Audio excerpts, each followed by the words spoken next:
हमारे भारत देश का हर वो व्यक्ति जो इस वीडियो को देख रहा है, आज के बाद गारंटी लेता हूं कि वो कभी किसी काम को छोटा या बड़ा नहीं बताएगा। और इंडिया में 90% बेरोजगारी इसी वजह से है कि ये काम मेरे लायक नहीं है।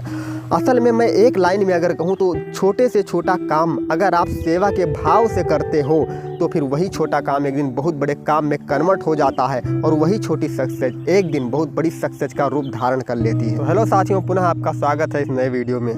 देखिए, समय के साथ चीज़ें बदलती रहती हैं तो इंसान का भी टाइम बदलता ही रहता है। कहते नहीं कि एक जगह पानी अगर इकट्ठा है काफ़ी देर से, काफ़ी समय से, तो उसमें भी काई लगना शुरू हो जाता है। वैसे जो काम आप कर रहे हो अगर किसी भी कारण से, किसी वजह से नहीं कर पाओ तो उस काम की जो स्पीड है बहुत कम हो जाती है। आज की वीडियो में सबसे खास क्या होने वाला है कि एक लड़का गांधी जी के पास जाकर एक बार पूछता है कि मुझे देश की सेवा करनी है, आप कुछ तरीका बताएं, क्योंकि आपसे अच्छा देश सेवा के बारे में कौन जान सकता है। उसी के संबंध में कुछ बातें हैं, कुछ स्टोरी है, आइए सुनाता हूँ। तो कहानी की स्टार्टिंग यहाँ से होती है। एक लड़का एक बार गांधी जी के पास दौड़ा दौड़ा गया और कहने लगा कि बापूजी, मुझे देश सेवा करनी है, आपसे अच्छा इसका उदाहरण और आपसे अच्छा काम मुझे कोई नहीं बता सकता देश सेवा के बारे में। तो आप कृपया करके मुझे कुछ अवसर अपने यहाँ प्रदान करें, मुझे अपनी ही सेवा कुछ बता दीजिए। तभी गांधी जी ने कहा ठीक है। अच्छा, गांधी जी की एक आदत थी कि वो कभी खाली नहीं बैठते थे। अब गांधी जी चरखा चला रहे थे उस समय, तो उन्होंने कहा कि ये जो सूत पड़ा हुआ है सामने, इसको तुम इकट्ठा कर दो। उस लड़के ने सूत को इकट्ठा कर दिया। अब गांधी जी ने कहा कि अभी वो थोड़ा सा बर्तन रखा है जो साफ़ नहीं है, उसको जाकर तुम साफ़ कर दो। उस लड़के ने धीरे से उठा और गया बर्तन को साफ़ करने लगा। बर्तन तो साफ़ करके रख दिया। अब थोड़ी देर बाद गांधी जी ने झाड़ू लगाने का काम उस लड़के को बता दिया। अब वह गया, झाड़ू भी लगा दिया।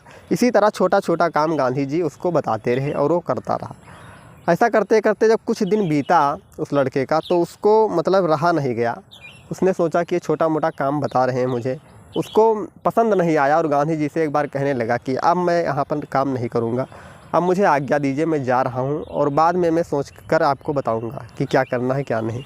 गांधी जी ने पूछा, क्या कारण क्या हुआ, तुम क्यों जा रहे हो, बताओ मुझे कुछ। उसने कहा कि मैं पढ़ा लिखा हूँ, शिक्षित हूँ, इतने अच्छे परिवार से हूँ, मैं देश सेवा करने के लिए आया था कि आप बड़ी सेवा बताएंगे, कहीं मुझे बड़े स्थान पर भेजेंगे, आप छोटा मोटा काम कभी बता रहे हो कि ये कर दो, बर्तन साफ़ कर दो।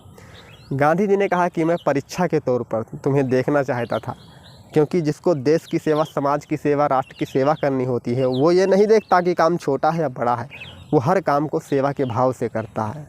और गांधी जी ने 11,000 से भी ज़्यादा किताबों का अध्ययन किया, आप जानते होंगे। उनमें सबसे ज़्यादा अहमियत अगर किसी को दी है तो भगवद गीता है। और भगवद गीता में उन्होंने कहा कि जिसने महान ज्ञान को पूरे दुनिया को दिया वो भगवान श्री कृष्ण महान तो थे ही, ज्ञानी परम ज्ञानी भी थे। तो उन्होंने युधिष्ठिर के यहाँ जो चक्रवर्ती थे उनके यहाँ जूठे पत्तल उठाने का काम किया, छोटे से छोटा काम किया, वो भी प्रेम के साथ किया। अब यहाँ पर इंडिया में आज सबसे ज़्यादा दिक्कत क्या है, बेरोज़गारी का कारण क्या है कि लोग काम को जांचने लगते हैं कि ये काम छोटा है, मेरे लायक नहीं है। तो आप अपने लायक ढूंढ लो काम ना।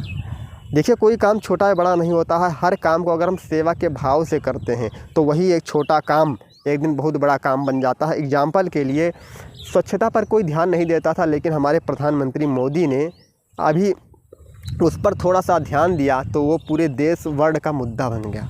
तो इसे कहते हैं, जब आप किसी भी काम को पूरे मन से और तन से और सेवा के भाव से करते हैं तो वही छोटा काम बहुत बड़ा काम बन जाता है और वही छोटी सक्सेस बहुत बड़ी सक्सेस में कन्वर्ट हो जाती है। तो इस कहानी का सारांश यही था कि काम, अपने काम को पूजा मानकर काम को सेवा के भाव से करिए, भी किसी काम को छोटा मत समझिए। हर काम के साथ आपकी लड़ाई है, आपको जीतना है, बस इतना ध्यान रखिए।